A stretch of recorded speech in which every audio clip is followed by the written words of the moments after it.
Howdy, howdy, all you badass mofos out there in the Black Army radio realm. Welcome back, or if you're new here, welcome to the movement. We're pretty glad you locked in today. Before we get into it, again, give us that 5-star rating. That means a lot. We really appreciate it. Give us a follow, whatever platform it is you're listening on. Send an episode to a friend, man. If you think it's worth a damn any of these interviews or investigations, send those suckers out. And today, we're going to be focusing on the second part of our series about all of this information related to the COVID-19 Wuhan leak and everything that just came out. And this is the second part. And so we're going to get into way more details. But if you're going to listen to this one and you didn't listen to the last one, I really recommend you listen to the last one first and start at about 30 minutes in, because it takes us about 30 minutes to get going. You know what I'm saying? And so start about 30 minutes in. There's good information in that sucker. It's going to give you a timeline into what we're going to talk about today. We're going to dig deeper today into what was discovered and how fucked that all that shit is. Hey, Joel, how we doing? You're not on fire over there in Denver, are you? Because we got fires everywhere, bro. Yeah, I Everywhere. mean, everyone knew from the beginning that this summer in the West was gonna be brutal, and if you're on the western side of the Rocky Mountains, you're gonna be catching fire. The potential to catch fire is pretty fucking high from I know there's Utah's big fire, Arizona's got one. There's one out there by Uray, which that will burn for a long time. There ain't no that's terrain you can't fight a fire in or no No, one's not gonna at wanna all. fight. I mean, that's like shark teeth, dude. The San Juans are Yeah. like, I tell people all the time, like Southwest Colorado, the San Juans, Silverton, Uray, Telluride, Durango Yeah. area. It's like shark teeth, bro. And Yeah. also, we lost 3 firefighters. I think that we Yeah. should definitely say that. And the Utah fire. Yep. Yeah. I guess there was 3 or 4 fires that merged into that one, and they lost 3 of them. And I mean, I could guess. I was a wildland fire investigator for years, put people in prison for arson, and I could kind of guess how that went. But man, the wind conditions right now are so I don't think I've ever seen it this windy here, man. I mean, it's people are talking about it's so Well, the dry and so windy, dude. It's like there's nothing. I mean, outside of public health and safety and protecting private property, I don't know how the hell you're gonna get a handle on this shit right now. yeah, I mean, these it's fires are, and then on top of that, the federal resources. My wife, she works in the county, and she has a lot of inside information on how, like, all these federal dollars have changed, from the last administration, this administration, like all the restrictions and different shit. And man, there's expect I mean, just based on kinda last year, towards the end of the fire season, man, like, it was tough. Like, all the assets were real tough to get. There was the funding, the money really wasn't there. I mean, I'm not really sure how it is now, dude, but I don't know how plussed up BLM and from Forest Service Fire are, because they're gonna be your primary from my guys that are gonna be fighting understanding, this shit. Yeah, go they ahead. have the least from my understanding, they have the least amount of employees and the smallest budget they ever had to work with. Like, a lot of that stuff was cut with Trump's Yep. big, beautiful bill or in spending cuts, so I Dude, think resources are yeah. gonna be a serious problem. The more that these Well, fires start to get into urban, kinda ranchy, farmy areas, they're gonna have to break contact into, like, the wilderness, remote stuff, and they're gonna have to right. I mean, they're gonna have to reallocate all their resources, dude, to private property and then, like, public health and safety, man. I mean, those 3 firefighters that died, I mean, I'm not sure what the circumstances are now. I'm assuming maybe they're on a slope and that wind changed direction, and then if that happens, it's like a freight train, dude. You're not getting out of it. You're just not. Unless you burn everything out around you, and you're not gonna have fuck, man, you're not gonna have hardly any time to do that, dude, in these Yeah. conditions. I bet you those guys got caught on a slope and a wind change is what I'm guessing.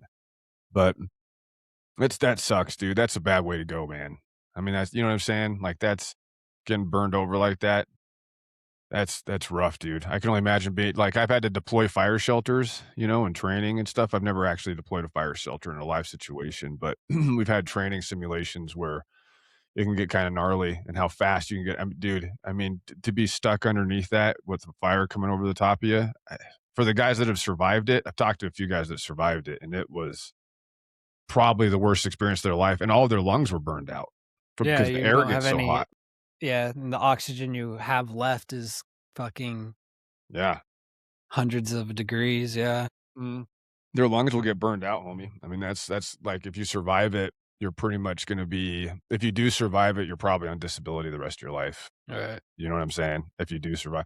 Just Well, shitty, just sad, dude, super sad. well, and it sucks too because that's one thing. Like, I think there's ways that we could be more fiscal about it with all government spending, but like when things are going to national parks and not even national parks, but national forest, that's everybody's shit. You dirt bike on it, you hunt on it, and that's Dude, the older I get, man, the more protective I am of public lands. I remember when I was younger, dude, and I remember the argument you hear? It's like, "Fucking government owns, like, 75% of Utah," or whatever, something like that. right.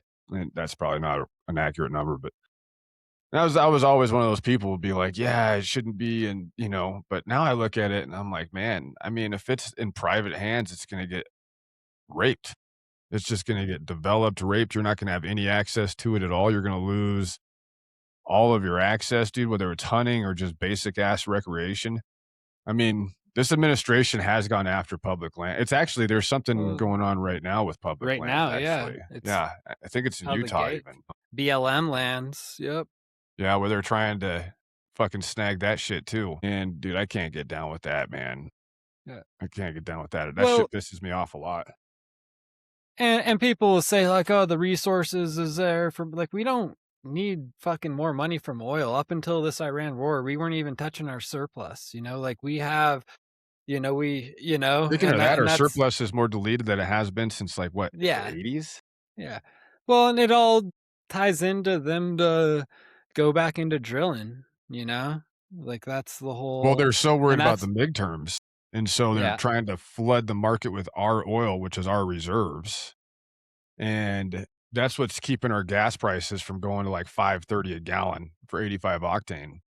yeah. Is the freaking reserves that they've been dumping into the market, and now we're just like our Tomahawks, Hellfires, Interceptors are so depleted that we don't have any honestly, would have Well, a real hard time if we were attacked. It's the same thing with our oil reserves, dude, they're super depleted right now. Well, and they're cutting it with ethanol, and so they have the cheaper ethanol stuff. They have the E85, and then I forget the other stuff, and it's substantially cheaper. But one, if you have anything, older than a 2012, pretty much, Shit's like gonna it's not. destroy your motor, dude. Yeah, it's It's gonna not great to destroy your shit. fucking run that shit. And then also, like, I would prefer we keep the crops that we were supposed to eat and that stuff for fucking food. We already fucked up corn and all our crops so much to turn it into ethanol and shit. Like, Mhm.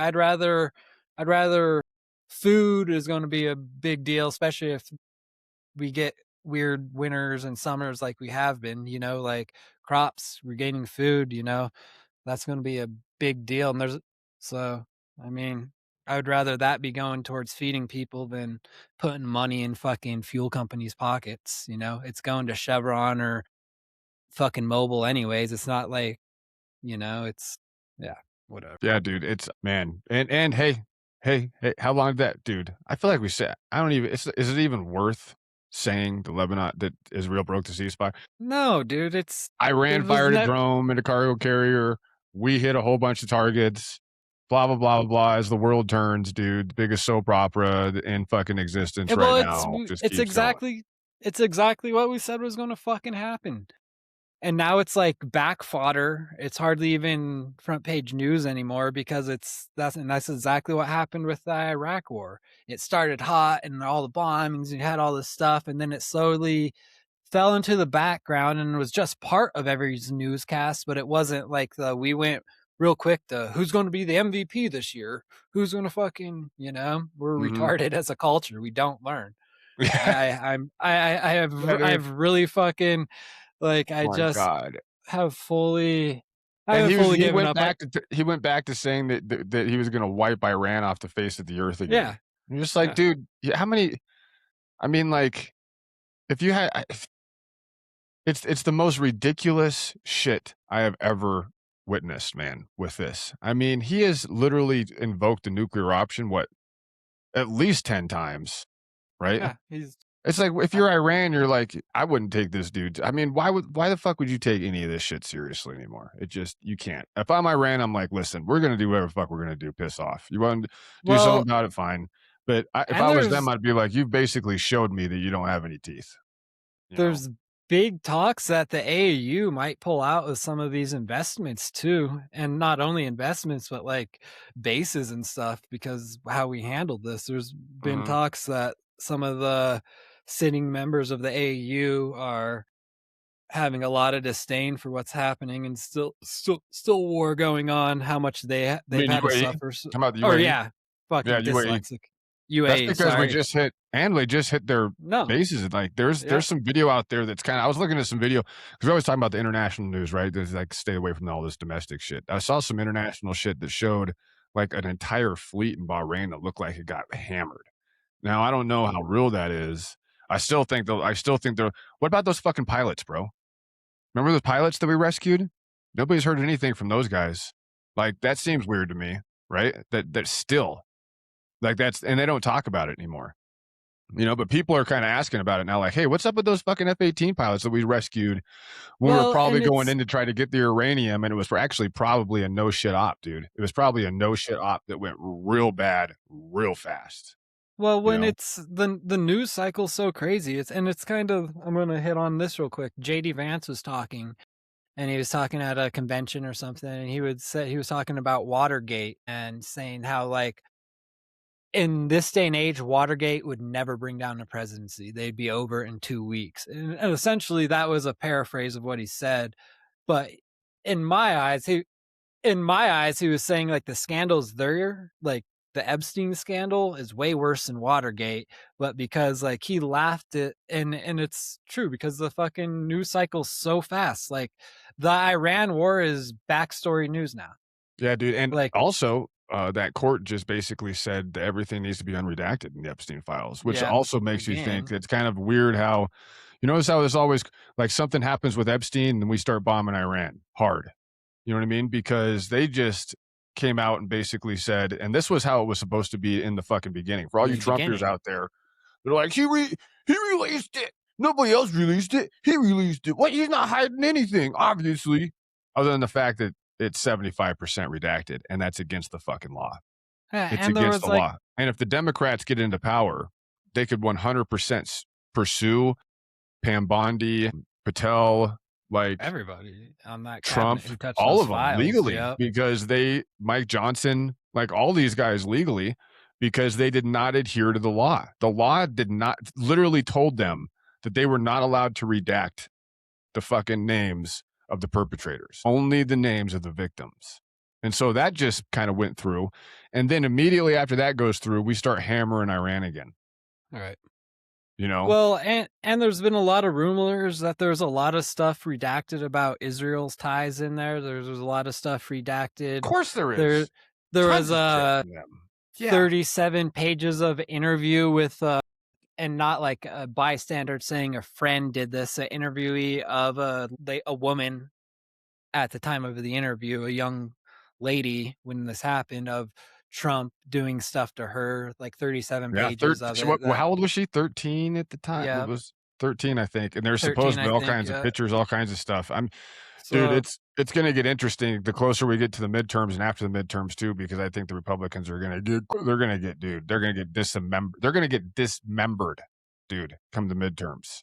This might be the biggest beatdown that we will see in our fucking lifetimes, like election-wise, especially if we just see what happened in New York with those people that Mandami was backing yeah, up and how they just destroyed the establishment Democrats because everybody is like, if you're taking money from Israel at all for any fucking, I mean, it's almost becoming a single point issue, bro. It really it, is. I mean, it is yeah. amazing geopolitically how fast this change happened.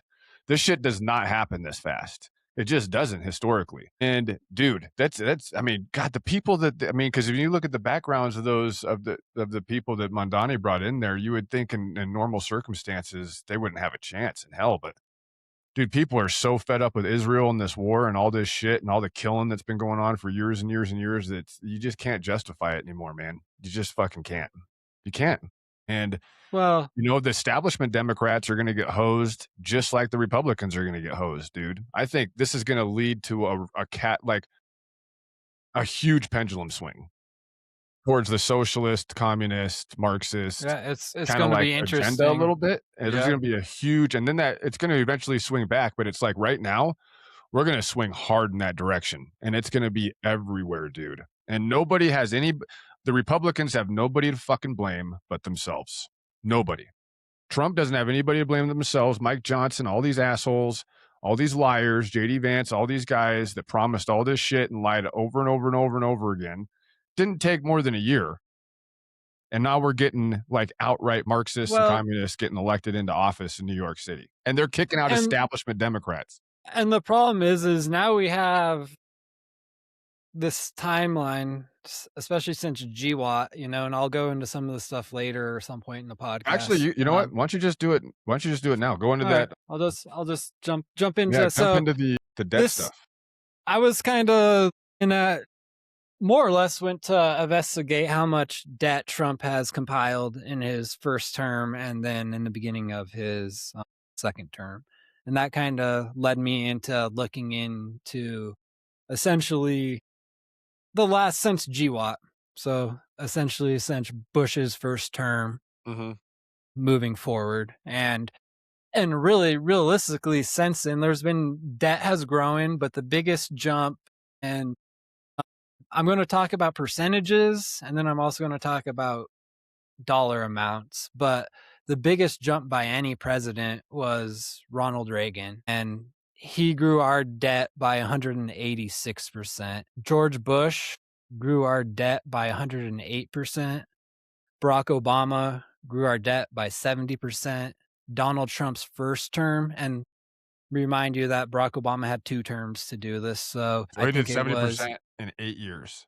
That's not 70% in 8 years. Bush did 105% in 8 years. okay. And then So Reagan was in 8 years 160%, you said? 186, 180. 186%. We went from just under $1 trillion in debt to $2.86 trillion in debt. I And then Donald Trump first term was 39%. And Joe Biden's second term was 30%, even though Joe Biden occurred more trillions in his Joe Biden, as far as trillions goes, has the most occurred under any president. And Biden was right at, so Joe Biden in one term accrued over $9.2 trillion in debt, where Donald Trump over one term accrued 9.8 trillion dollars in debt. But if you take Donald Trump's first year in this term, we're right at 2 trillion. We're at 2.25 trillion dollars in debt. So right now, Donald Trump's on pace to blow all these presidents out of the water, like as far as trillions. But here's the funny thing when you look at that. So Joe Biden had the highest trillions added to our debt, but percentage wise, he only added 30.8%. That's just And it's because because we'd already had so we're many no, it's because trillions, yeah, we're already so total fucking debt. in debt. And I've heard people talk about Trump in his first term that Biden accrued more debt because they're talking about the trillions, but actually Trump accrued more debt in his first term when we're talking about overall percentages. But the biggest jumps were, I mean, and this is when I'm going to talk about the timeline. This starts in GWAT. Outside of Yeah, GWAP was Reagan's big time. Yeah. Mhm. outside of Reagan's big jump of 186%, it never grew. I think the highest growth was, I want to say, between 50 and 40% between up until GWAT. So it was constantly growing no matter who was president, but it wasn't taking this 50%, 100% leap, And right now, like, let's just say Donald Trump's first term and second term are the same, he would probably increase our debt by 90 to 100%. And Joe Biden, let's say he did the same thing, he would increase our debt to about 80 to 90% if he had 2 terms. So realistically, like, none of this is fucking working, guys. Quit It's not, pointing the finger at Republicans and Democrats. The establishment is fucking us to the key. They spend dude, their money in macro different level, places. They macro spend level, their right? money in different places. That's the only fucking thing. They give their Yeah. money to fucking we're getting And the same fucked. places. And the same Yeah. places. They have a few different places, but they also give their money to the same place. That's what we were talking about before, dude. We haven't had a non-suck ass president in our lifetime. You know what I'm saying? Like a non-suck ass, like fucking do the right thing president in our lifetime, dude. I mean, it's just been perpetually growing, perpetually getting Well, more fucked up as the years have gone and on. it's like a game. So Republicans come in and cut taxes, which means like you're not going to get as much paid into our debt or our system. So therefore money is going to be spent. And then the Democrats come in and say like, hey, we need to fix what the Republicans do. So they do a huge spending bill that's supposed to help people. And none of it's fucking helping us, guys. None Yep. of it is helping us. We are Dude, constantly getting fucked, a man. lot of it too is like the corruption of the nonprofit sphere. Yeah, We're there's seeing a that a lot now because nonprofits, dude. A lot of when I was coming up as a kid, right? It's respectable. Like I remember organizations, right, where you like they're there to help people. They're there to help their local communities. You know, people that need help, families that need help, dude, individuals that need. And it's like, bro, the nonprofits have exploded, man, and you and can't let's say manage another any of thing that for shit. There's so many of them now, a nonprofit is a church. A nonprofit is somebody who wants to go and build a mosque, build a church. I don't care if you're dude. Christian, Muslim, Jehovah. We're gonna do an Yeah. episode on that shit, dude. So Yeah, just so you because guys know out there, I saw the same thing you did, Ty, what and did you? it's fucking bonkers. Yep. Yeah, there was a guy on the pot on a pot on was it on Rogue? No, He's was been it? on Yeah, Tucker he's been on Carlson. Joe. Yeah, He was on Rogan a while he does back, a and then he was on documentary. Tucker Carlson. Yeah. Yeah, that's right. Okay.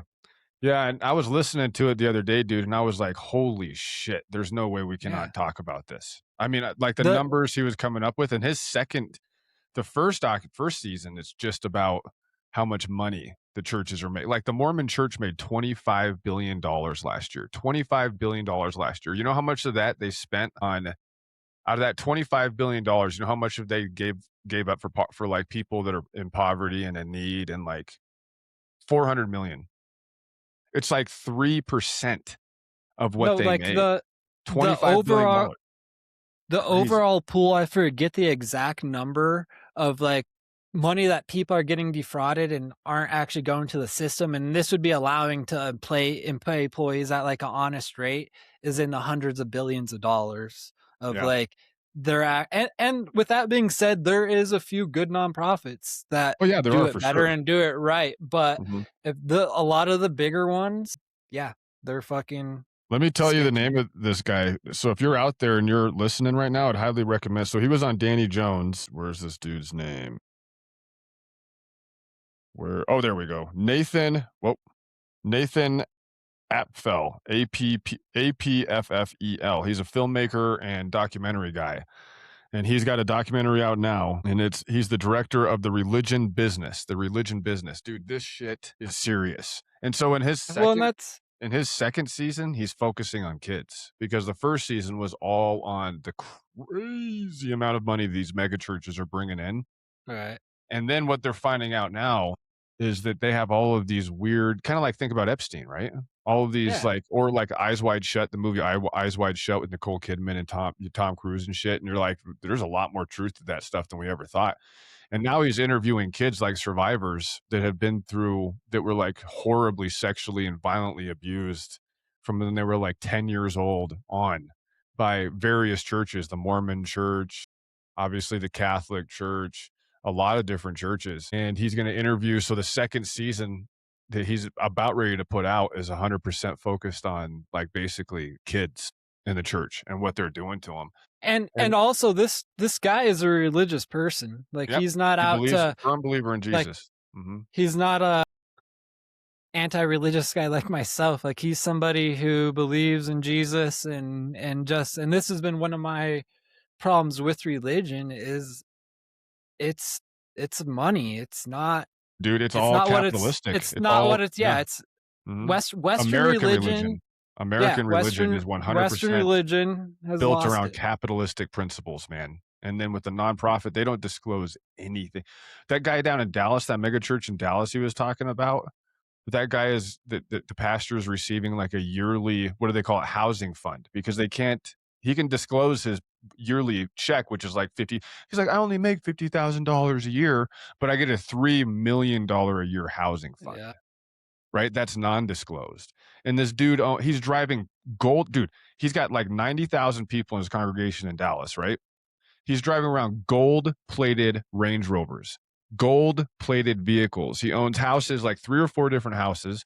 The only reason they were able to even find out that he was basically getting $3 million a month in housing allotments was because of how much these places cost.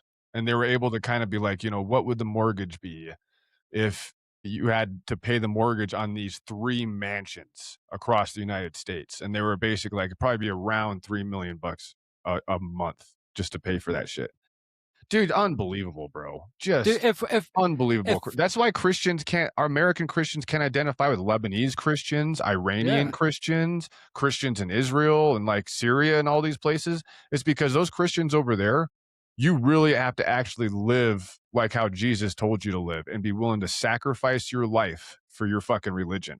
We don't have to do that in the United States at all. And we turned a blind eye to these poor bastards over there in the Middle East and these third world countries and pretend like they're not the real Christians. As far as I'm concerned, the real Christians, the real Yeah. ones are those ones. The real Yeah. Christians are the ones that are in Lebanon, Syria, Iran, Iraq, and they're living by those values and virtues, knowing that they could be killed at any fucking minute. And they're definitely not giving 10% of shit to some priest, right? So they can enrich that guy through tithing and be told what to do by him through some kind of mega church. Like Yeah. the Well, and American religion is completely out to lunch. and the whole thing is, and this is when all this fraud comes in and stuff too, because then someone gets a religious exemption and then they're getting handed free money, and it's just the same, like it never fucking stops, dude. It doesn't do. If you're out there, And listen, man, look this guy up, okay? On Danny Jones or Tucker Carlson or whatever. His information, dude, is incredible and good on him. this is He's been arrested a something bunch of that times too at the yeah, churches for showing up. and he's been putting this together for years. This isn't something he just did on a whim. Like, he's been putting this together for like 4 or 5 years. This is a deep, in-depth dive into nonprofits, and it's not all just religious stuff. He goes into nonprofits as well, but it's all as far The as ultimate taxes. nonprofit is religion. The ultimate nonprofit is religion, Well, and without question. they say if you there, I've heard numerous economists say if we treated colleges and churches as businesses as they are, that we wouldn't need to raise taxes on anybody. If we just Probably took not. taxes from those two things, Dude, the we Mormon wouldn't Church have to made do any of it. $25 billion Yeah. last year.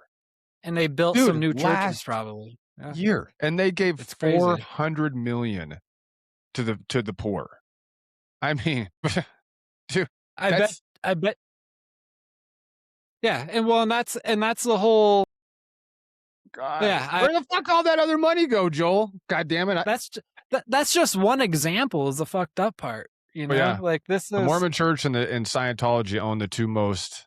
Those are the two biggest churches when it comes to land acquisition too. So the Mormon Church owns the most amount of land, which I'm sure is what they spend a lot of that money on, and Scientology as well. Those are the two big churches when it comes to like massive amounts of land ownership within the churches. And once something is land ownership, so they own the most amount of land, and that means they're not paying property tax on it as that well. Too. Yeah, you think so? You can buy that shit off too. If you're the Mormon Church, you're going to be like, I'm going to buy a 10 million acre tract of land right here and just pay it off. Yeah, they're not going to pay property taxes on it like you and I put one house on there and say you do a religious retreat, That's all you have to do, and then you don't have to do nothing. It's fucking Dude, free. not even any property taxes, dude. Those motherfuckers. Dude, yeah, American religion, dude. It is 100% a business. It is a business, and it's a big business. It's booming. Yeah, All for right, so sure. let's get in. Let's get into the second part. Once again, half an hour in. This is pretty much normal for us, right? We get a half hour of bullshitting and talking about some recent events and shit and kind of what we're pissed off about a little bit. And now we'll get into our actual investigation and kind of finish up on what was just released by ODNI, which is the Office of the Director of National Intelligence under Tulsi Gabbard, who has since resigned. I guess tomorrow's her last day. So her last day is the 30th, but whatever. She's gone.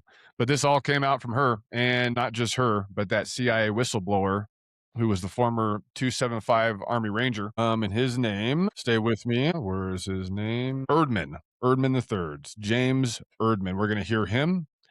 Okay, so in this, I'm gonna remember we did a lot on the last episode. I recommend listening to that, but just real quick, the people we'll be talking about: Tulsi Gabbard, James Erdman. Erdman is a CIA whistleblower who blew the whistle on all this stuff with Fauci and the Wuhan Institute of Virology, which is the WIV, and all these papers from academic credentialed scientists that were intentionally suppressed and classified so they could continue with the natural origins theory, right? Which was that we got COVID-19 from the wet market from the bat.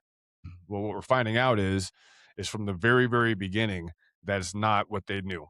From the very beginning, they knew that it was. It's not what they wanted.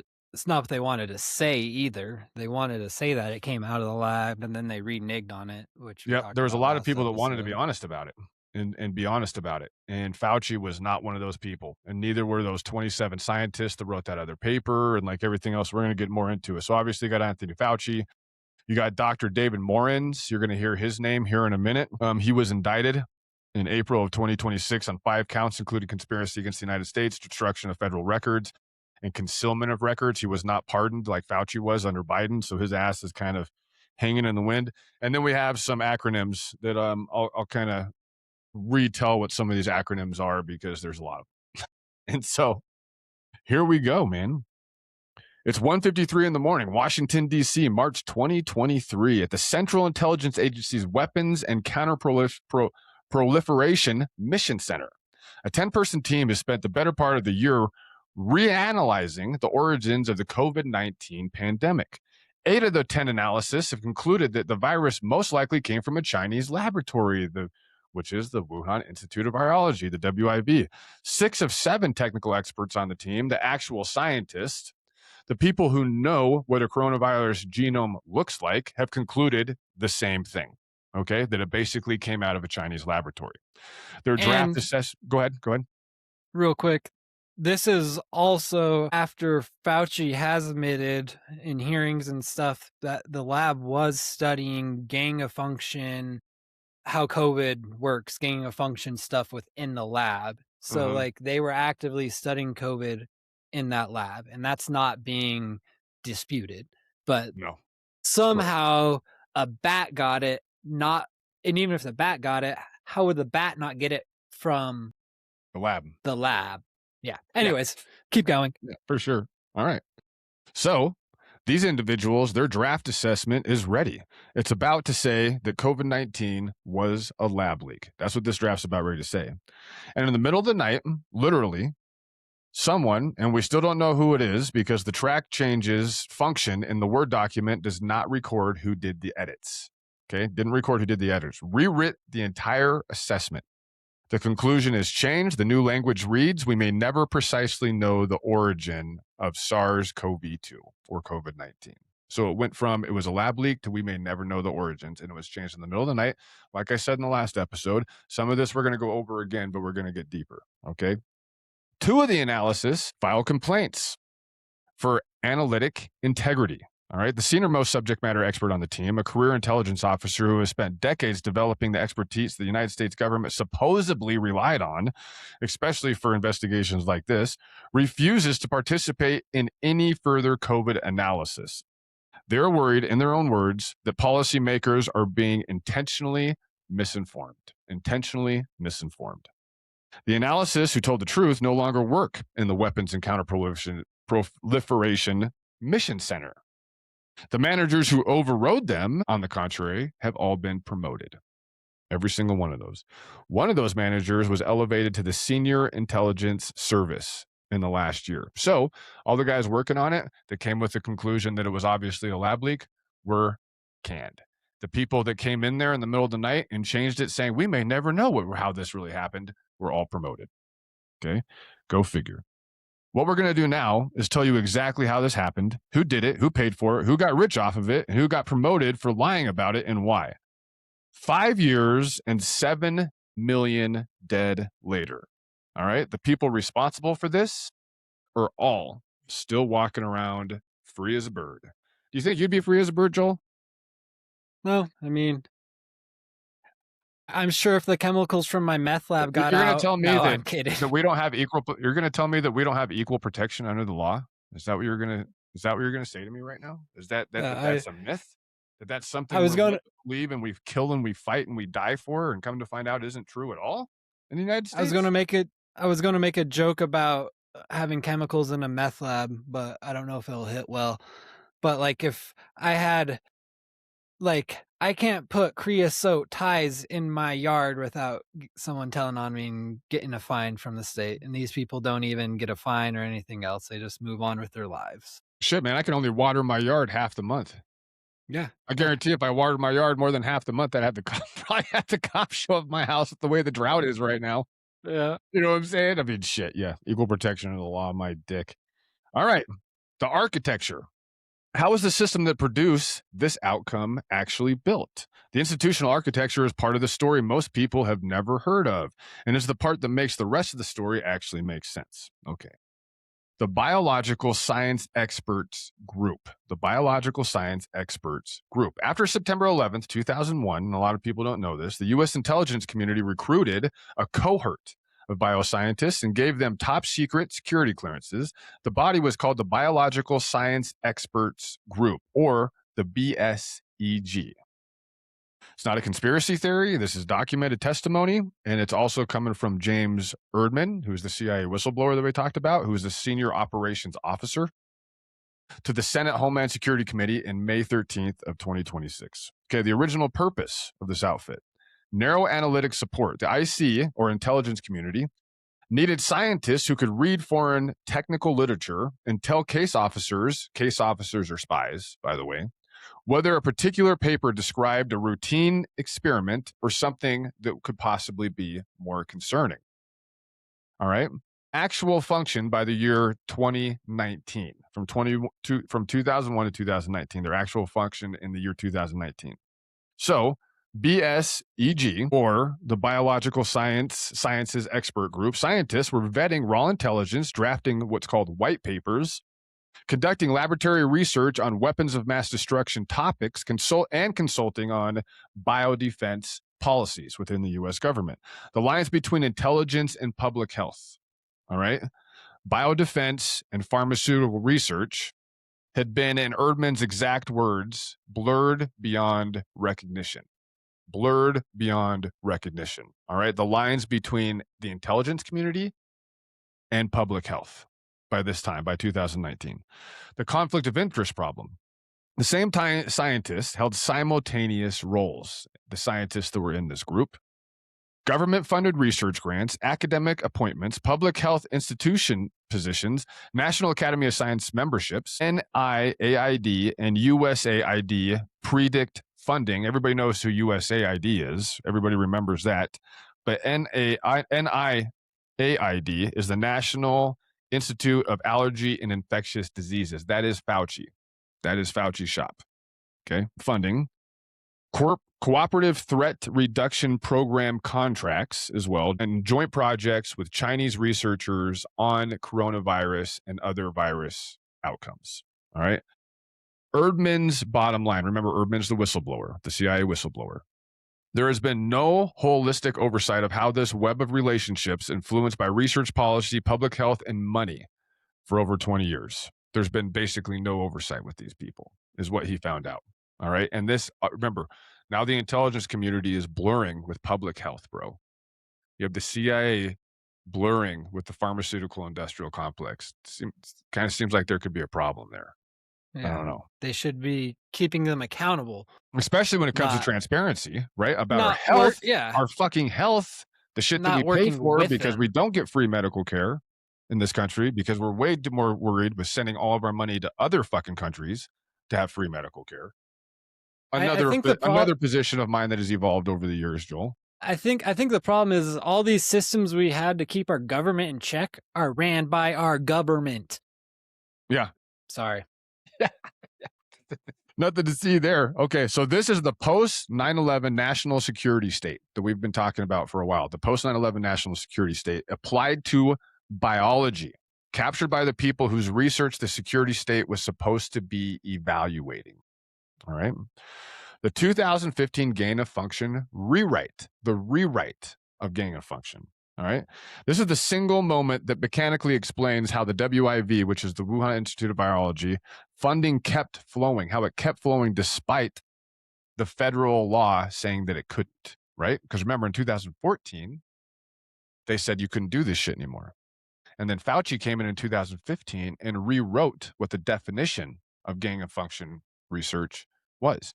Didn't they rewrite a few other definitions, like what a vaccine meant and like some other The stuff during the yeah, there they were some literally mandate rewrote changes. definitions. Okay, that kind of started here with Fauci in 2014 when he rewrote the gain of function definition. All right. So in 2014, the U.S. government issued basically a moratorium on funding gain of function research, as we talked about in the last episode. This was a direct response to laboratory accidents. Laboratory accidents, which apparently, Joel, isn't that uncommon. Anthrax at the CDC, smallpox samples found in unsecured storage rooms at the NIH. Now, the NIH is the National Institute of Health, which is kind of like the parent of Fauci's National Institute of Allergy and Infectious Diseases. So they're connected. The unintentional shipment also of live H5N1 influenza, just to name a few of circumstances where things got a little out of hand at these facilities. All right. In 2015, per Erdman's testimony, who's the CIA whistleblower, former bad boy, several BSEG affiliated IC bioscientists, now IC is the intelligence community, the BSEG, that's the post 9/11 science group that I literally had just talked about, right, with all the other scientists. So in 2015, per Edelman's testimony, several BSEG affiliated intelligence community bioscientists, remember, because we're blending the intelligence community with the scientific community, they helped Anthony Fauci rewrite the gain of function research definition. So the intelligence community, the fucking CIA, helped Fauci rewrite what the definition of gain of function research was. And just so you know right now, this is a Wikipedia. I don't know if this is a definition of what their definition is, but when we're talking about gain of function, of people who don't know, it's basically how a disease spreads, and this is like the Wikipedia definition. Gain of function research is a specific technique where an organism is genetically altered to acquire a new or enhanced biological trait. While used across biology to study gene behavior is highly debated in virology when scientists use it to alter pathogens to increase their transmissibility, lethality, or ability to infect new species. So essentially it's working with a virus. You're planning that this virus might change. So you change a virus yourself to say like, well, this is what we'll do when it's able to do this. But the only way we'll know what to do is we have to do this ourselves instead of letting the virus do it naturally. It's how we gain research on like a flu vaccination. A flu vaccination is our best guess of what the strain is going to look like. Yeah, the following year. From the following year. So a gain of function study in the vaccine realms is typically a study that's accelerating the change of a virus to see how we would prevent that virus from spreading if it does change. And in these laboratory conditions, like it's good to know these things, but you're also like we had in place before 2014, we realized that this is real sketchy. And one bad thing with this like And a they've lot of already bad had things bad could things. happen. Yeah, Yeah, there's exactly. already examples: anthrax, So smallpox, H5N1, like, all this stuff became unsecured and fucking a problem in these well, and laboratories before. when we talked about Operation Sea Spray, when the Navy sprayed chemicals over, that was a gain of function study to see how a spore that moves similar to anthrax would spread over a populace of people if it was an air attack. You know, all these gain of functions, all this shit that me and Ty have been talking about, this are pretty much gain of function stuff. But they're doing the stuff we were talking about, they weren't doing in a lab, you know? Yep, So yep. obviously there is a lot of people who think that COVID was just a gain of function to see how a virus was spread and it was intentional anyways. We can't prove that, but we can prove that it was I'll from tell a you what, lab that leak. dry run they did, the 201 meeting or whatever that was, Yeah. we're gonna get into more detail on that. That took place literally 60 to 70 days before the first confirmed case, and it was literally the exact the scenario, My the dry run was literally the scenario that we went through. my It's my the exact my same. s- my speculation is they already knew that it where there Yeah, was a lab leak. They already I knew think so COVID too. was out and they wanted to find a way to get quick research funded study without freaking everybody out. Mhm. And then that's how they in that process they essentially implemented phase 1 of what we're going to do, you know. I don't know. I still don't know if the government intentionally released it out onto the people. I think our government is super nefarious, but the potential they knew it had the potential to kill that many people. I think there was a lab leak that everyone who ran that lab and everyone who gave money to that lab should be held accountable for, and that's how that virus got out, you Yeah, know. kinda like how you and I would be held accountable, that's all. Yeah. That's all. It's the same thing Yeah. with the Epstein people and everything else, like, w same accountability, equal protection of the law, what we're supposedly killing, fighting, and dying for, alright? And So, with that being said, I wouldn't put our past our government or some fucking rich elite person to say maybe this is what I want to do as well. yeah. So I mean, think how much money I'll go all into the numbers, dude, that Pfizer, Moderna, and, like, Johnson& yeah, and Johnson made just in the first year, and it makes you think, like, there's people out there that kill human beings for a hell of a lot less money than that. yeah, yeah. I mean, A hell of a well, lot less money than that. and we had the thing that I did on Big Pharma too, and even when there is a lawsuit, it's just a fraction of what they Mhm. made off whatever they did, you Yeah, know? Like 100%. it's a game. Yeah. And Trump just also made it so fucking they're pretty much don't need We to have worry more about it. immunity now than they did even under Biden, under Trump now, and, like, another bullshit campaign promise by that guy. So, 2015, like we said, the the intelligence community, the CIA, helped Anthony Fauci rewrite what gain of function research was, so they could get some freaking funding for this stuff. All right. The moratorium remained on the books officially. The definition was narrowed enough, though, that the WIV or the Wuhan Institute of Virology research could proceed under the new language. All right. So even though it remained on the books, they were able to change the definition enough to where at least the Wuhan lab could keep giving this funding. All right.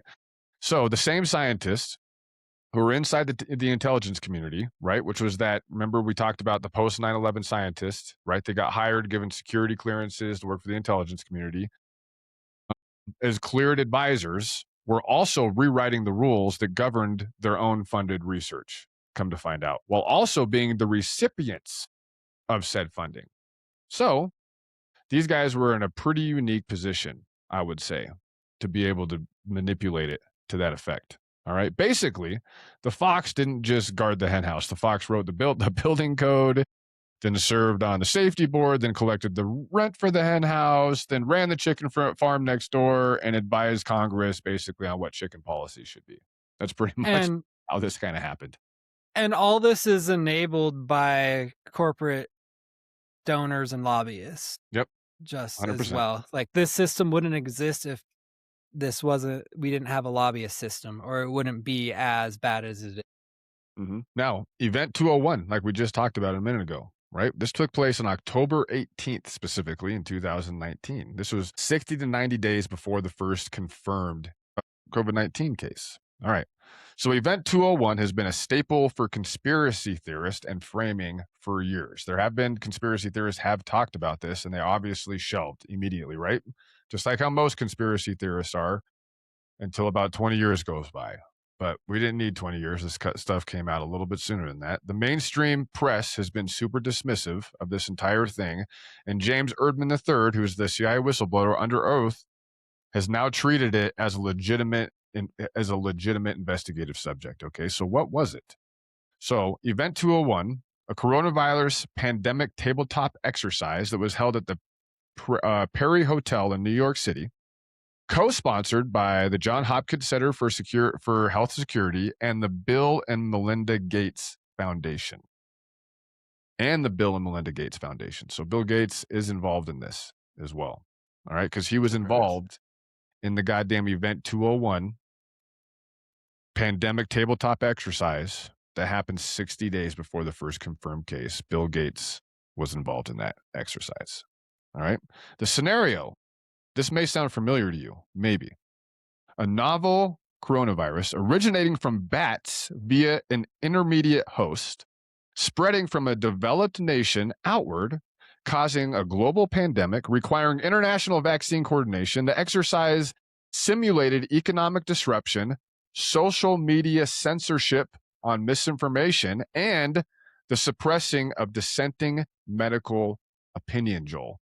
This was all in that exercise. So in that exercise, they literally talked about social media censorship for misinformation and suppressing the medical opinions of other professionals. They said it in the exercise. Should this ever happen? Does any of that stuff sound familiar? Of how things actually went down? All right, the participants in this event, Event 201, Anthony Fauci, Avril Haines, who was the future director of national intelligence under Biden, senior officials from the World Bank, the Centers for Disease Control, the World Economic Forum, Johnson & Johnson, and the Chinese Center for Disease Control. The pharmaceutical and biotech industry was represented. The intelligence community was also represented in this event. And so was Bill Gates. The timeline. Event 201 was held October 18th, 2019. The first confirmed cluster of COVID-19 cases in Wuhan would emerge 6 to 8 weeks later after this event. And in the scenario that they so accurately describe. The WIV researchers, the Wuhan Institute of Virology researchers, reportedly hospitalized with COVID-19-like symptoms, were sick in October and November 2019, concurrent with Event 201. So about the same time, like what you said, Joel. Erdman's testimony, the CIA whistleblower, the degree of IC involvement, quote, the degree of IC involvement, intelligence community involvement, in these types of exercises still needs close examination, end quote. This is coming from a sworn CIA operations officer. It's not conspiracy theory.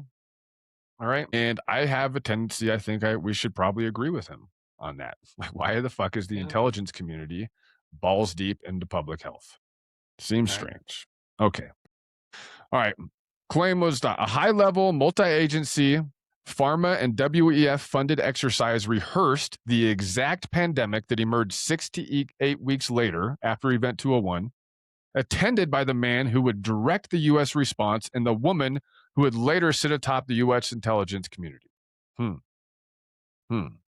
Yeah, under Biden. Maybe we should draw our own conclusion. But draw your own conclusion there, Joel. While there was 2 doctors from the lab who were hospitalized with COVID in October. Which is when they did the October 18th is when they ran this dry run, the scenario. Yeah, so right. They knew they fucked up, and they were trying to, how do we cover our tracks? How do we? Yeah, they were trying to be real quick about it. Trying to be real quick, dude. All right, so let's get into the money a little bit too. All right, the money behind the architecture. So, Anthony Fauci's NIAID, which, like we said, that's his shop. That's the National Institute of Allergy and Infectious Diseases. Gave roughly $80 million to Equal Health Alliance over the decade before COVID. Okay. Of that, hundreds of thousands of dollars per year were subcontracted directly to the Wuhan Institute of Biology through that $80 million package. All right. By the time the pandemic Fauci helped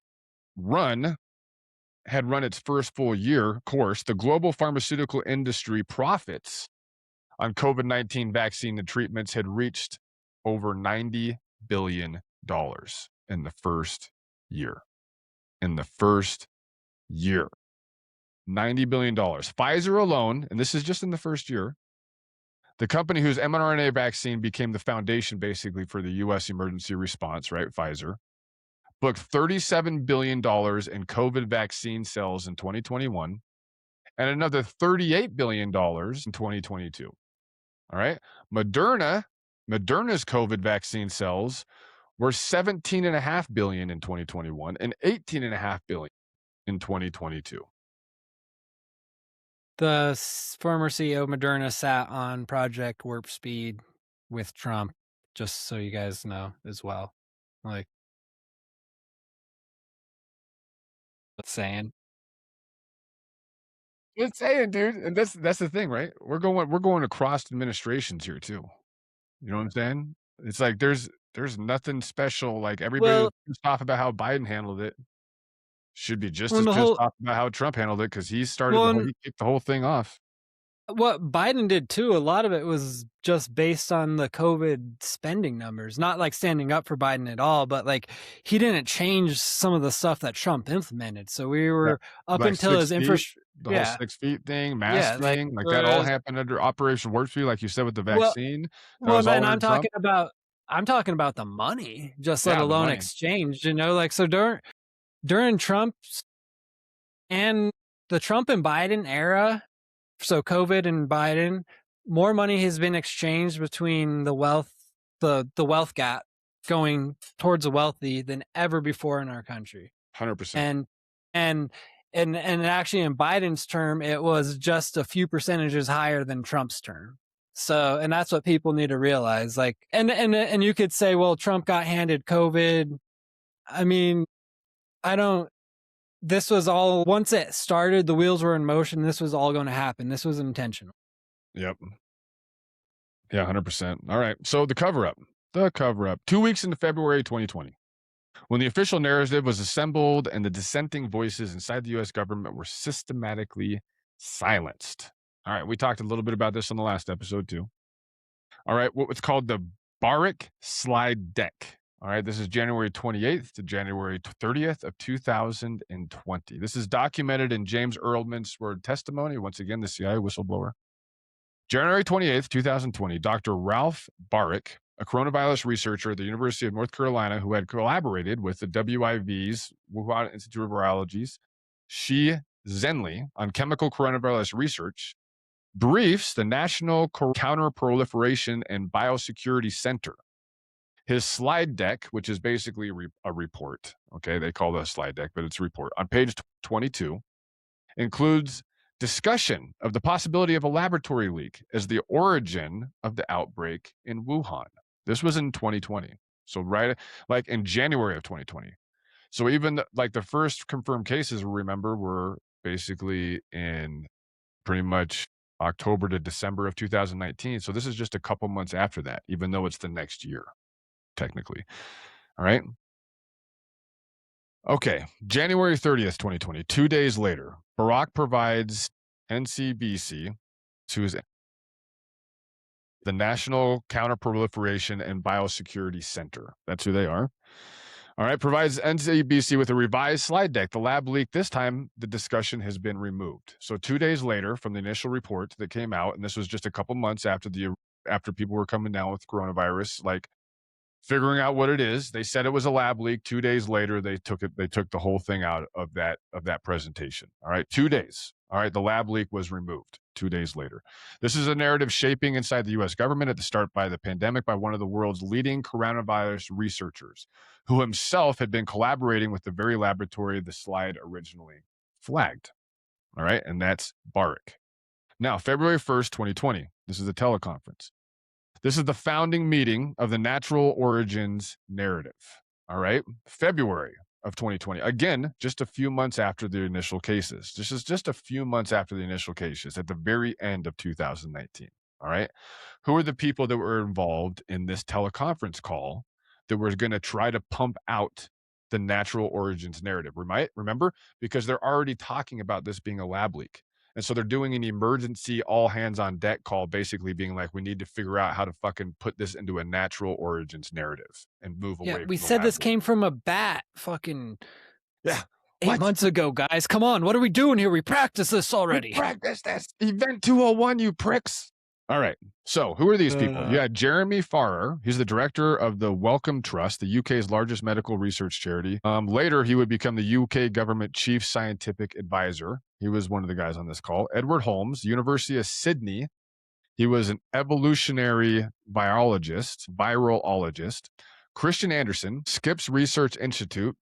She would lead author that paper that we talked about, remember? That was signed off by all of those other scientists saying that if you discuss this as a lab leak, you're a conspiracy theorist and your fucking career should be destroyed.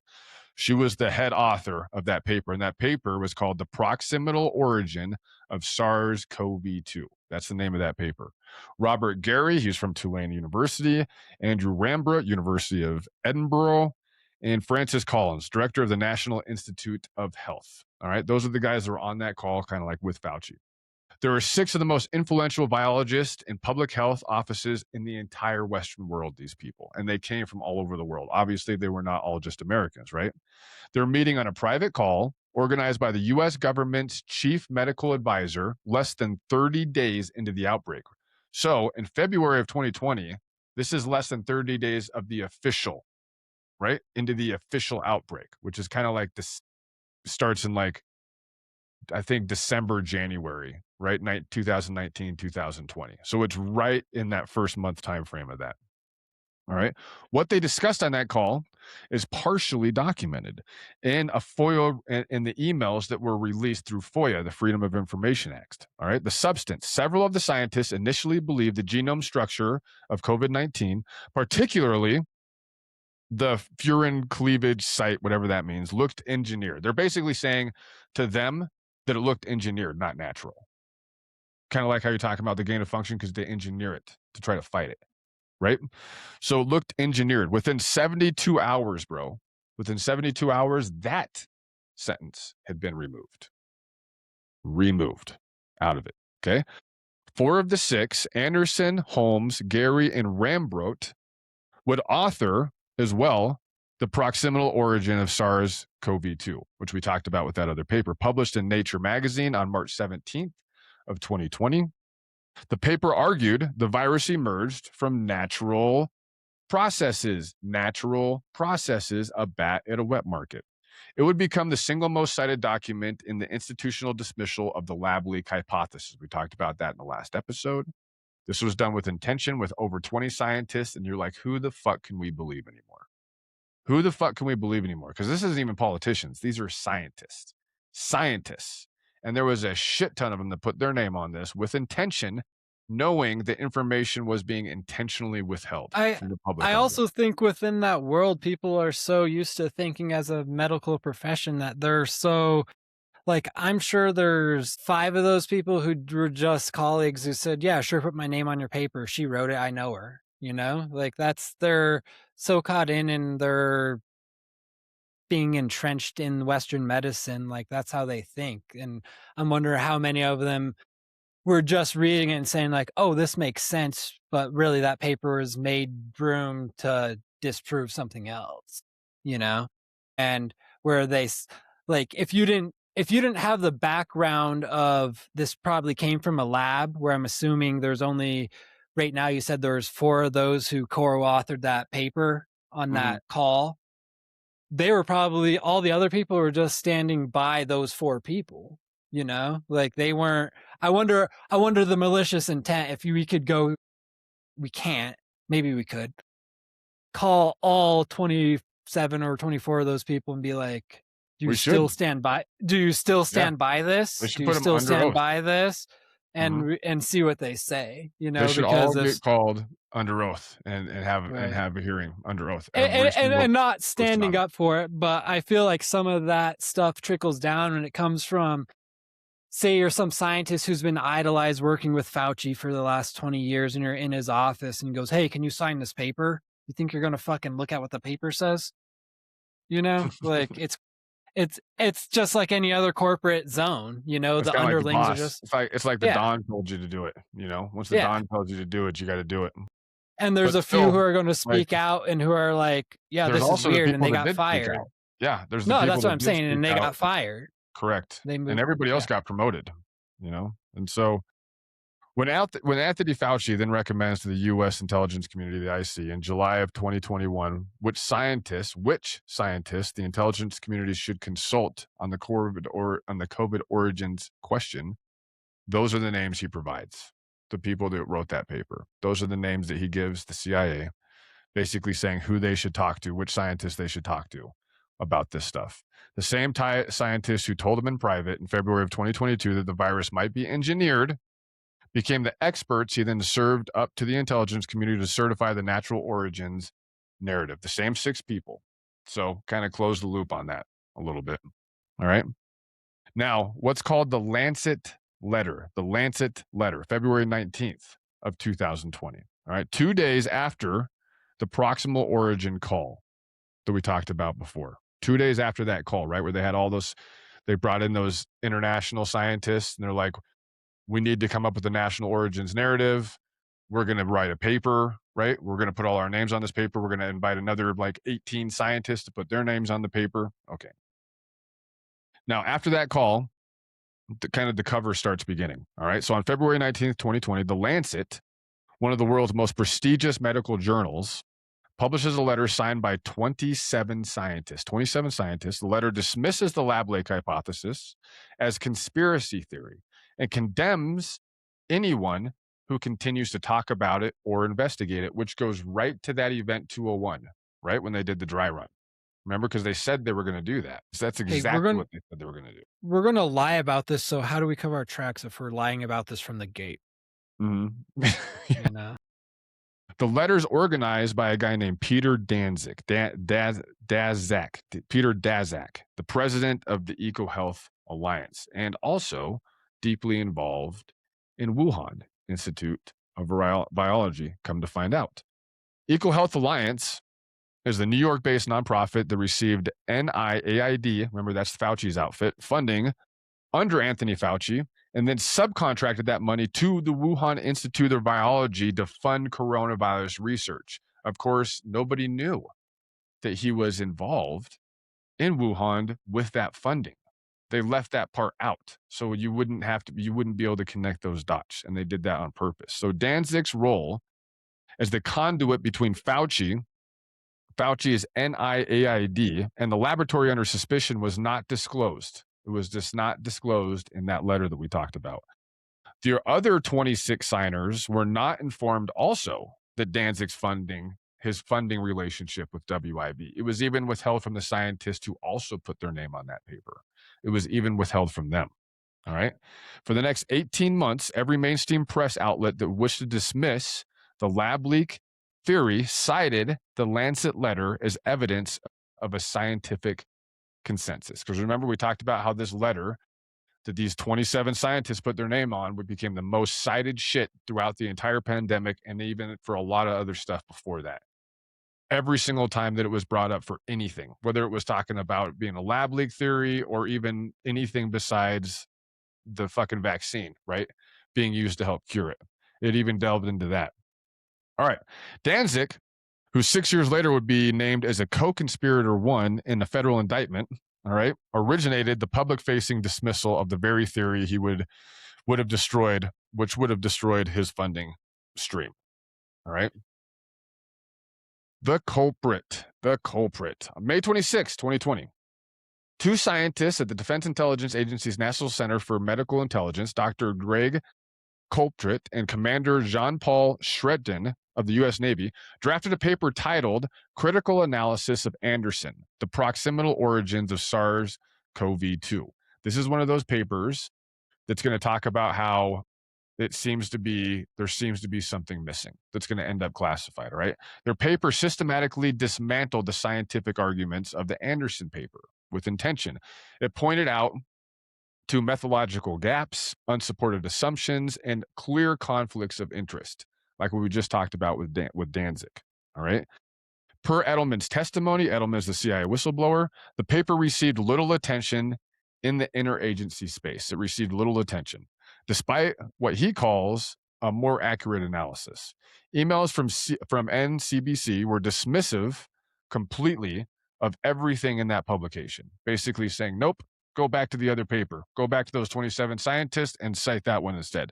The paper wouldn't surface again until August of 2023, when apparently it was leaked to an Australian journalist. So this paper was leaked to an Australian journalist in 2023. Internally, the intelligence community responded with damage control rather than addressing it with substance. And of course, the American public didn't hear anything about this shit, right? No. But it was released to an Australian journalist in August of 2023. Somehow, somebody released it to him. All right, so 2 uniformed military scientists at the Defense Intelligence Agency wrote the technical rebuttal, basically, that should have ended the natural origins consensus, or at the very least been able to challenge it publicly with legitimacy. And they wrote that in May of 2020. May of 2020. So within the first year. The intelligence community, the CIA, buried it with intention until it was leaked to an Australian journalist in August of 2023. All right. The Livermore report. Here's another buried report. Okay. This might be the single most, a lot of people are saying from what I'm reading, it might be the most important suppressed document of the entire COVID origin story thing. So May 27th, 2020, this is still early in the pandemic. Lawrence Livermore's National Laboratories Z program, the lab's classified intelligence support office, produces an assessment titled COVID-19 Lab Modification Conditions Present at Wuhan Institute of Biology. I'll say that again. This is the title of the paper. Quote, COVID-19 lab modification conditions present at Wuhan Institute of Virology, end quote. Lawrence Livermore is one of the 3 primary U.S. nuclear weapons design laboratories apparently operated by the Department of Energy, the DOE. The Z program is its national security and intelligence support arm of that department. So when the Z program issues an assessment, it's at kind of like the same analytic academic rigor as any other CIA finished report or any other report from the Department of Energy, if that makes sense. So it's like a real legitimate, serious investigation. All right. The assessment incorporated additional intelligence from CIA field analytic conversations, meaning it had access to operational intelligence. So it had access to sources beyond the open source record. So when they completed this report, they were able to use classified information to help complete their report within the Department of Energy based on this. Its core finding, what was the core finding of this report? COVID-19 lab modification conditions present at Wuhan Institute of Virology. What was the core findings? All conditions necessary for an accidental release of a laboratory modified coronavirus were present at the Wuhan Institute of Virology in mid to late 2009. That was the conclusion of their report. Didn't say that it was, right? Kind of like what you said. We can't prove it, but it really looks like that's what it was. Right. That's what the report said. All right. The capabilities, the materials, the research programs, the specific kind of work that, if it were wrong, could produce exactly the kind of virus that the world was now dealing with, all of it was already at WIV. It was already there.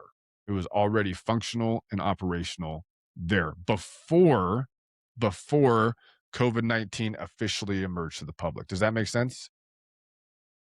So these are a few different reports and papers, right, that were classified by various different scientists and different stuff like that. So the suppression of this, the Livermore report was widely distributed during the interagency coordination in May, June, and July of 2020. It actually was widely distributed in 2020.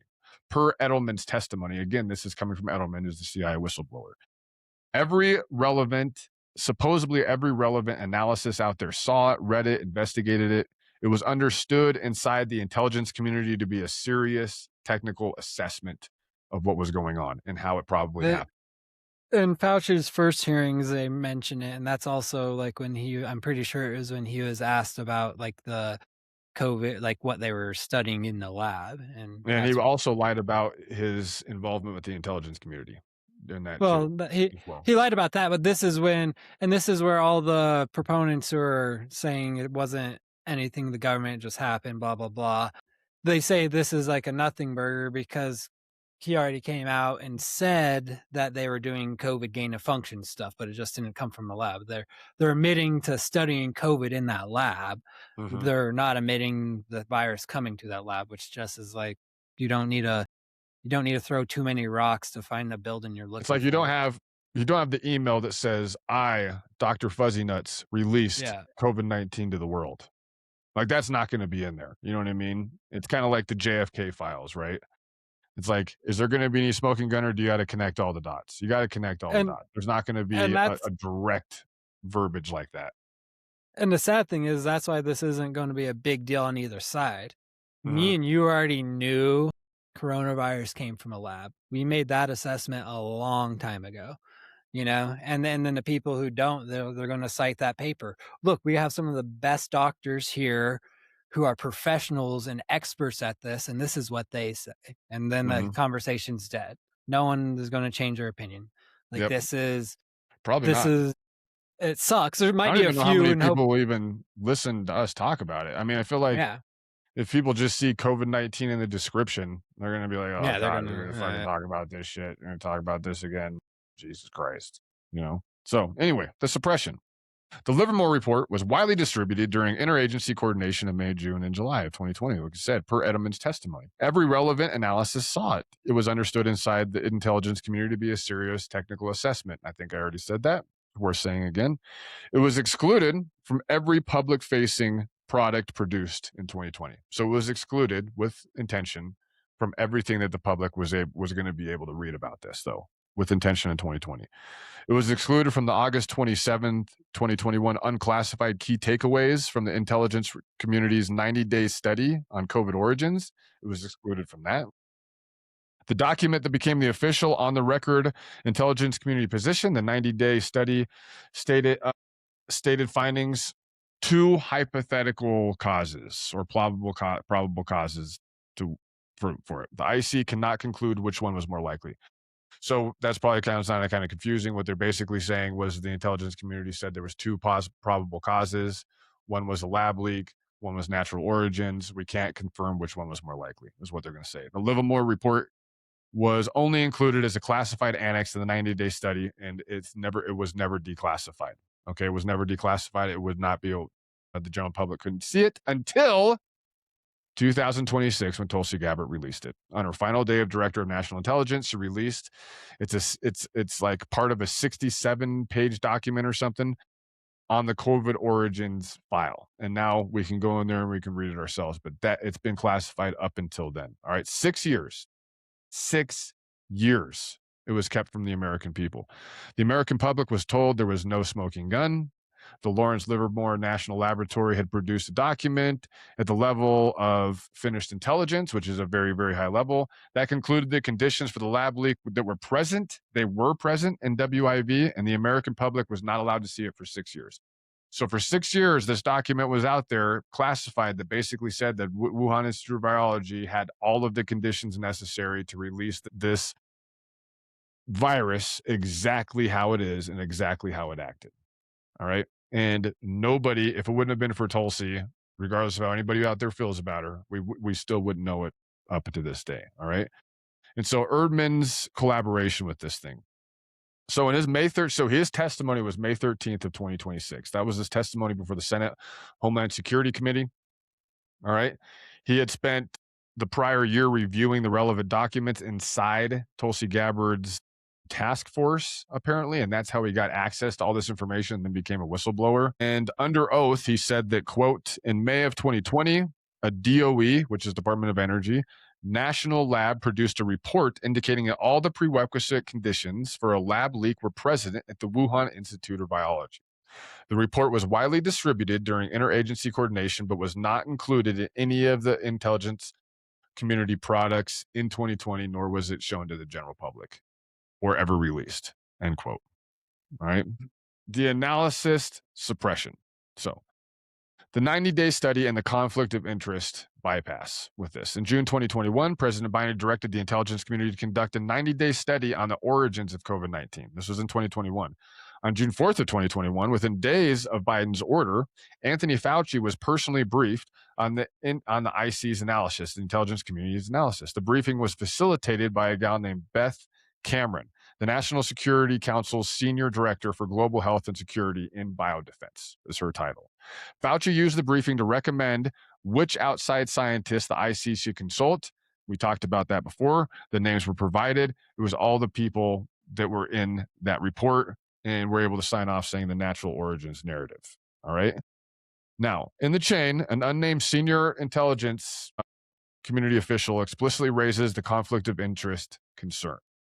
They write that the first question is whether the National Intelligence Council wants to take a policymaker's recommendations on who to consult as part of an IC study, particularly given the quote, particularly given the various strong views on the subject and statements regarding their own conclusions, end quote. Basically saying there's a conflict of interest here, right?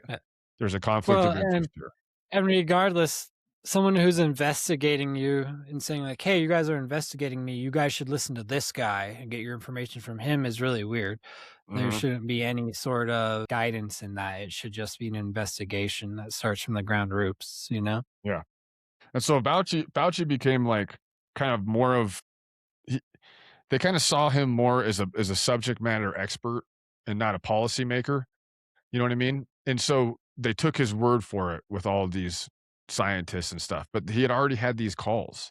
They'd already decided how they were going to handle all this stuff. Exactly. You know what I mean? And so when they got a hold of him, he had all of this stuff like super duper ready to go, like in the moment. I mean, his recommendations shaped the assessment and all the funding and the research and everything. Like it shaped everything, you know, because they took all of his recommendations at face value because they believed him to be a subject matter expert on it. And so between 2022 and 2023, the CIA assembled a 10-person team to conduct a fresh assessment of COVID-19 origins. This is called the COVID relook. And we did talk about this in the last episode as well. The team composition. All right, there were 10 total analysis, 7 of whom were technical experts in life sciences in those fields. Actual scientists with the credentials to evaluate the entire like coronavirus genome as a whole. The other 3 were career intelligence analysis. So regular CIA intelligence community analysis were the other 3. By February of 2021, CIA analysis with technical expertise in life sciences were already leaning towards a lab leak conclusion. All right. They are already leaning towards it. And this is in 2021. By late 2022, the CIA was on the verge of issuing a lab leak assessment by late 2022. The draft was literally sent up the chain of command to review to talk about this being a lab leak. Within 24 hours of that draft, a new intelligence report appeared and allegedly contradicted the analysis's original findings of those 10 individuals. Per multiple subject matter experts who later spoke, the new report did not, in substance, contradict the body of evidence. The analysis were ordered to conduct a reassessment. They were ordered to reassess what their conclusions already were. All right.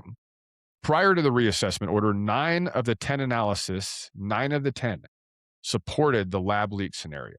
9 of the 10 said this is a lab leak deal. That's how it happened.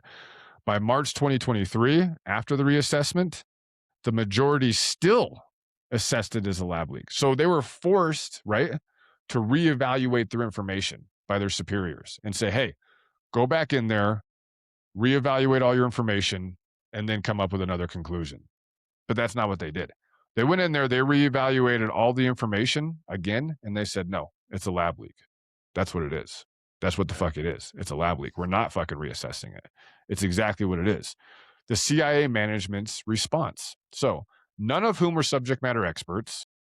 They changed the entire line. The new language that they put in there, we may never precisely know the origin of SARS-CoV-2. That's what they put in there. When 9 of the 10 experts said that it was absolutely a lab leak. That paper's out and you could watch it, or like that thing. And they essentially say everything points to it being a lab leak, but we do not have the smoking gun. We did not see this person walk out or this vial fall, but like all data says that this is a lab leak, and that's been pretty common throughout.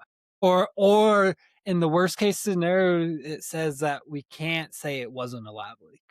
It doesn't, and that's stuff that like that was during Biden's administration when that was studied, and that was when they came out, and because that's the last thing like I read up on that up until the release of this stuff. Oh, yeah, it So seems way more like a lab leak now, and these changes were done at 0200 in the morning, homie. yeah, And whoever made yeah, these changes to this Word document or Google Doc or whatever the heck it was, they don't have any information on who did it.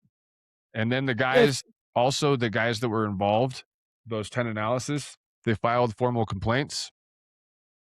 They said that they would never work on this again. They said that they would never work on anything related to this ever again because of how untruthful their management was with their outcomes. They said they would never ever they're done with their COVID-19 investigations because they know for a fact that the entire world is being intentionally misled. I don't fucking care about how you care about masks or vaccines or any of that shit, but if you don't think COVID came from a lab, you probably need to reevaluate where you're coming from and realize the people that are telling you this have an agenda. That's all I'm saying. Yeah. We don't need to argue the Yeah, semantics of it exactly. because Like that's I all. got some guys out there that are, they're real serious about the vaccine, like for them it's like the thing, they're into it. I mean, that's fine, like you can be into it, that's fine. But this we're not talking about the vaccine. Let's all agree the only This is about reason the we have honesty of this what happened. vaccine. Well, Exactly. and the only reason there is a vaccine is because a deadly virus got leaked from a lab that was funded by American money and Yep. Chinese money. Exactly, man. And so, I mean, that's So, basically all I got, dude. I mean, that's pretty much it. There was a whole bunch of reports. There were multiple reports from multiple scientists and intelligence officials that got suppressed, and they got suppressed for years with intention to really, really push the natural origins theory. And we all lived through it. well, We all lived through it. We all saw what and they tried to do to people that had any other opinion besides what the mainstream opinion was. And and this is to they would save crucify you. face, and it's to save face so they don't have to be accountable. They started this out with a lie, and they had to save face, and that's the same thing with like you said, there's going to be some dudes doing a telepathic podcast in fucking 75 years from now talking about fucking coronavirus and the leaked CIA documents, Yep. Right.